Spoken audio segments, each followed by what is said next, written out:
अब हम पढ़ेंगे बीभत्स रस के विषय में। बीभत्स रस का स्थायी भाव घृणा होता है, और जब सहृदय के हृदय में घृणा नामक जुगुप्सा नामक स्थायी भाव का विभाव, अनुभाव और संचारी भाव से संयोग होता है, तो वहाँ पर बीभत्स रस का रूप ग्रहण कर लेता है। जैसे कोऊ अतड़िन की पहिरी माल, कोऊ अतड़िन की पहिरी माल इतरात दिखावत, कोऊ चर्बी ले चौप, कोऊ चर्बी ले चौप निज अंगनी लावत। घृणा आई ना।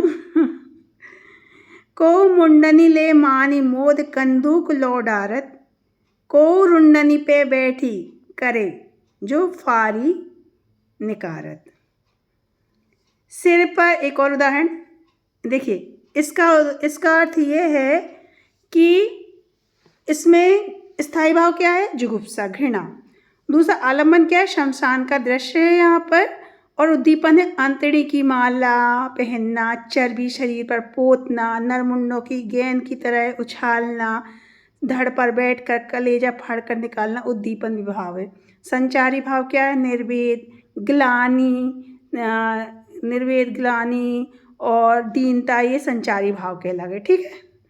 अब यहाँ एक और उदाहरण बताइए। सिर पर बैठे हो काग, यदि किसी की मृत्यु हो जाती तब यही तो होता है ना। यदि मान लो उसका कोई देख रेख नहीं किया, वो कहीं अचानक शमशान, कहीं अनजान जगह में उसकी मृत्यु हुई, तो जब शव की बुरी हालत हो जाती है, तो इसमें बताया गया सिर पर बैठे हो काग, आँखी दो खात निकारत, खींचत जीवहि स्यार अति आनंद उर धारत, बहु चील नौचले जात मोद, बड़ो सबकी हियो, मनु ब्रह्मा भोज जजमान को, आज भिकारिन कह दियो।